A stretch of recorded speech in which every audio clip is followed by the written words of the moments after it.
Pour commencer, juste dire que Rico, c'était vraiment un grand tendre, un grand sensible dans un monde d'ogres et de sorcières, et qu'il a réussi à tenir le coup quand même et à rester lui-même. Et une chose qui m'avait vachement émue et fait beaucoup de peine, c'est que, en fait, à la fin de sa vie, euh, donc il souffrait beaucoup de ses relations avec sa famille, il les a fuis, il leur parlait plus, il n'avait aucun contact depuis, je sais pas, 40 ans ou quelque chose comme ça. Et, euh, et j'essaie de lui expliquer que la famille, on l'a choisie. Il y a notre famille, et puis alors que c'est ce qu'il avait fait, il avait choisi sa famille avec Jean et Niki, qui étaient ses parents de cœur, d'art, de torture psychologique, émotionnelle. Mais en même temps, son grand soutien, toujours, même si c'était parfois à la dure avec Jean, il savait pourquoi. Il savait pourquoi. Justement, parce qu'il était gentil, et c'était le côté. Et très tard, il a compris qu'en fait, oui, il avait fait son autre famille, il avait choisi son autre famille, de la même manière que moi je lui disais, mais toi, t'es mon tonton, je suis bien plus proche de toi que de mes oncles, quoi. Il n'y a pas de... Donc voilà, et je te tire la barbe.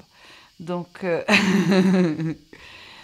bon, moi, ce qui m'a beaucoup ému dans la performance, c'est le coup de la sauge. Et tu vois, et en plus, donc ici, j'ai l'œuvre de Rico, la bracadabra, je vais pas faire tout le truc, mais voilà, avec la sauge juste à côté. Donc tu vois, quand même, comme tout ça continue. Donc, quand tu as fait ta performance, je me demandais pourquoi étaient les petits pots qui étaient au bout. Euh, J'avais bien compris qu'il allait se passer quelque chose avec les barbes. D'ailleurs, je m'étais placée bien stratégiquement proche pour se dire d'en avoir une, parce que la barbe de Rico, c'est personnel pour moi. Euh, mais, euh, mais je comprenais pas les petits pots. Alors, quand tu as commencé à allumer et à faire avec les mouvements comme dans les cérémonies, euh, ça m'a tout de suite un peu déstabilisée. Pas déstabilisée, en tout cas, ça m'a vraiment touchée. En plus, comme tu les mettais sous la barbe, il y avait le côté entre les Grecs, les morts grecs, et les Amérindiens. Donc c'était vraiment... enfin, c'est un peu comme s'il était là. De toute façon, il y était, il n'y a pas de problème. Euh, En plus, avec... donc, comment il s'appelle le flûtiste? Razi Baraka. Razi.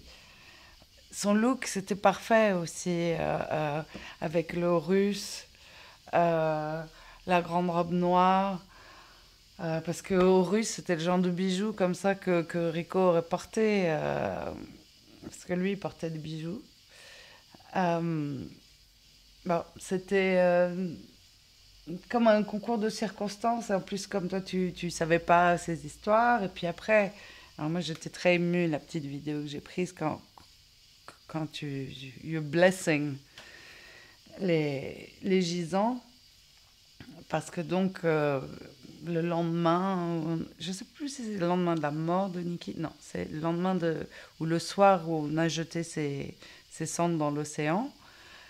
Donc on était chez Nikki, dehors, en train de rire et pleurer en même temps.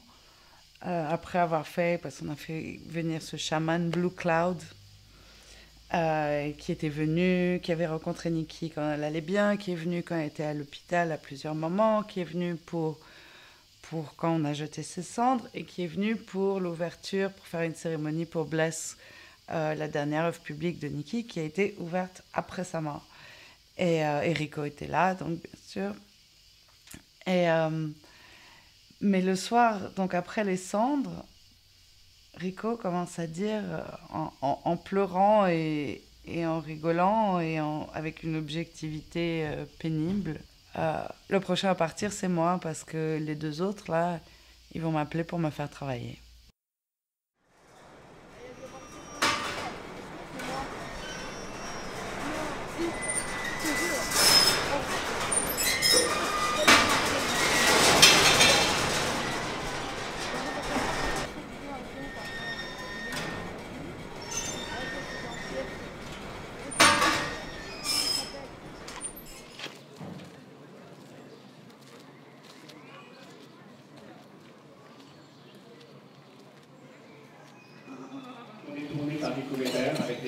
pauvres, qui plate, qui se désagrègent avec le temps.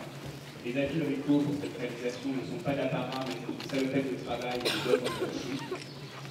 Et comme nous conservons le moule et suivant les volontés de l'artiste, nous refaisons ces sculptures quand elles sont trop abîmées, et par là, nous nous retrouvons plutôt dans un cycle de vie de la sculpture, une renaissance.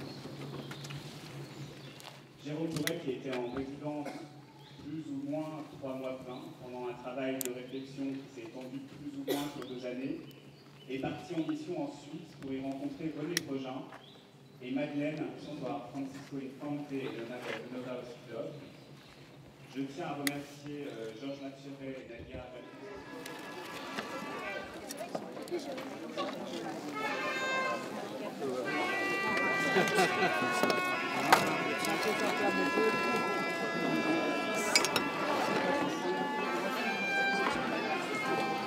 Celui-ci?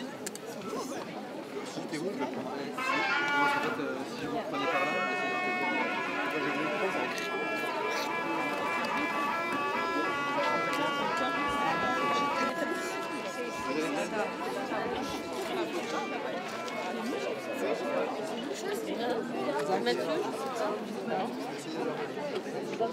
Ah, il est là-bas, il est parti voir là. Par contre, je vais essayer d'avoir.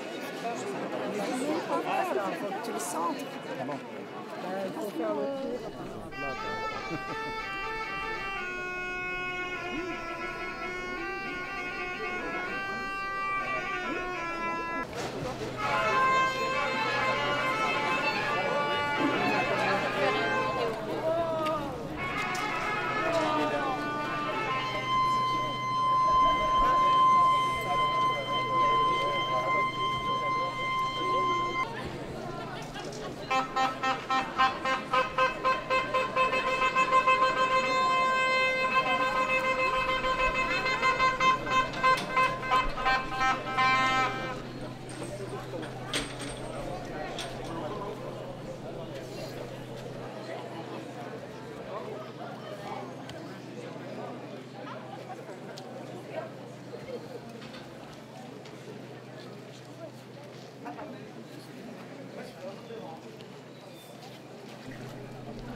On reste ensemble. Moi, je ne suis pas surveillée partout. J'ai pas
J'étais très triste. C'était vachement important, mais j'étais très triste quand il a décidé d'être vraiment artiste.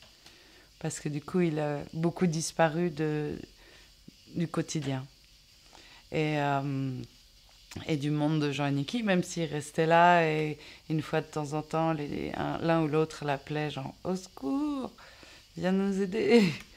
et toujours fidèle au poste, il arrivait, mais de manière égoïste. Il m'a manqué pendant pas mal d'années et en même temps, Jean l'emmerdait pour qu'il soit artiste et pas assistant, qu'il arrête d'être assistant et qu'il soit artiste. Niki, elle était beaucoup plus...